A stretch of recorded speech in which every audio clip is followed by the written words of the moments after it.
Well, what's up, ladies and gentlemen? So today we are going to be doing the south node of the moon in the sign of Virgo and what happens when this planet comes into the sign of Virgo in your horoscope. So what is the sign of Virgo? Sign of Virgo represents being detailed. It's a sign of logic. It's a sign of analytical intelligence. It's a sign of critical intelligence. Virgo, the symbol of Virgo, also represents healing and diseases. Why? Because the symbol of Virgo is represented by a virgin standing at the edge of the boat, holding in one hand she has wheat, a block of wheat, and the other has Ayurvedic medication. So it represents healing. It's about having the right nutrition. Okay, this is why Virgo, the original sixth house, represents diseases and healing of diseases. Okay, so medical career is seen from Virgo as well. And Virgo is about hard work.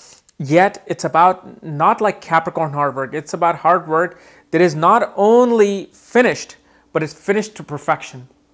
Virgos are perfectionist. Okay, so then you bring Ketu here, the south node of the moon, which is about detachment, which is about spirituality, which is about letting go of material things and material emotions. It's about letting go of material action. It wants to embrace the life of a yogi. It wants to embrace the monk mentality of just letting go of everything and just surviving to not come back here.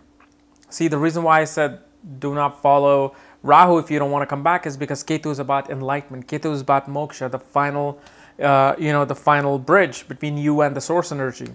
Where Rahu is about the things you want to accomplish in this life. Rahu are the things that you need to perfect yourself in this life. And in doing so, you build bad and good karma.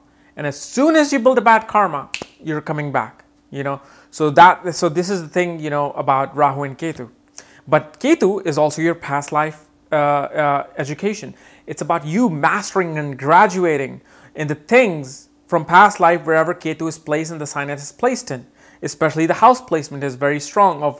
It tells you what you dealt with in the past life and what you are not here to deal with. However, Ketu is like that safe, it's like a safe harness. Like you fall back on it. Anytime things go wrong, you fall back on Ketu. Go back in your life and notice, like everything time go wrong, you're falling back and you're relying on Ketu to provide you some help. And still you don't get it, okay? But when Ketu comes into the sign of Virgo, this is a bit of a confusing placement for Ketu. It's a very frustrating placement for Ketu. Why? Because Ketu is not forced to deal with everyday things. Because originally this is the sixth house, Virgo. Virgo represents logic, not like spirituality and meditation. No, Virgo actually is opposite of it. This is what Pisces represents that. And opposite to Pisces is Virgo. So Virgo is about going into the real world, looking at details on the paperwork, making sure there was no mistake made, calculating things, being calculative like a mathematician, and it's about analytically looking at things, criticizing things. So when Ketu comes here, he's like, what the hell am I doing here? This is not me. It's like telling a monk to do bookkeeping for a company. That's what Ketu thinks. He's like, look, I know this is easy. I know I can catch on to bookkeeping and being, very detail oriented and working hard to accomplish a mission. But no, my mission is to go the other way. My mission is to not come back into this world so I can experience these things, So this is why Ketu gets frustrated here. So what happens with these people, they feel that, I can be detail-oriented. I can be very critical and analytical and logical, but God, I just don't want to do that. I want to go where Rahu is. You're always trying to look for a creative aspect in life and your imagination is going wild. And that too is frustrating you because if you watch my Ketu and Pisces video, that is also a frustrating place. So both of these nodes are very frustrated here. One is forced to look things analytically when it's about the Pisces, and the planet Rahu, which is all about the Virgo thing, is now forced to think like a Piscean. So this is why they're frustrated. So what happens, these people, they become very critical.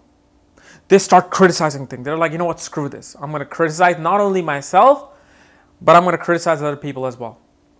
But one thing you have to note in this position is that you want to look for the placement of Mercury.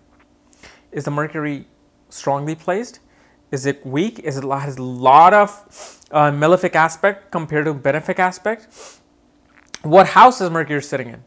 Because if Mercury is strong, if Mercury is exalted, If Mercury is out there doing his thing, he will be able to control Ketu.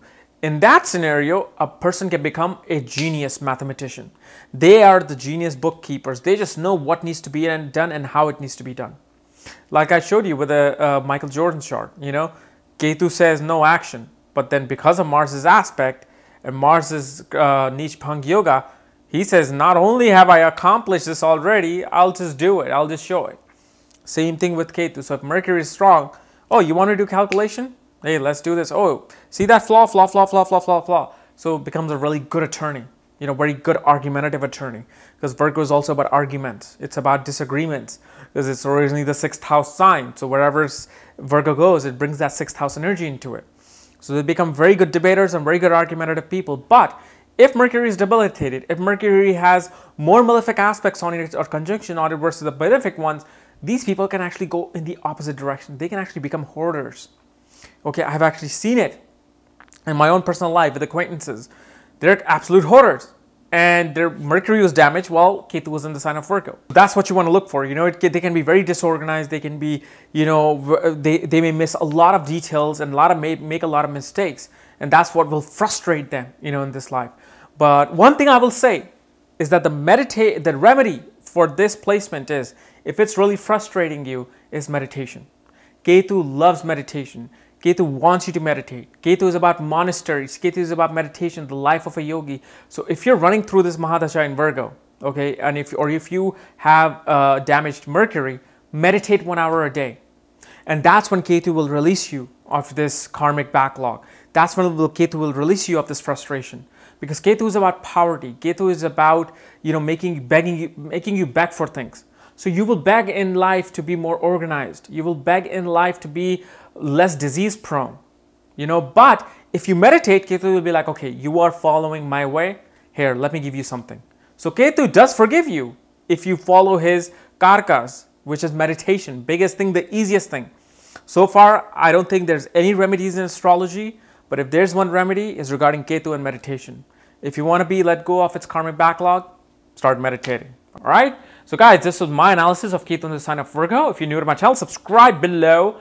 And if you want to know where your Ketu is placed and what sign is placed in, what conjunction it's having and the meaning of those conjunctions, check out the link below. Check out my books there, Astrology at the Speed of Light and Conjunctions at the Speed of Light. And when you get these books, I will send you the link to look at your own chart. Just make sure you follow the directions below, please. Otherwise, we'll see you next time. Bye-bye.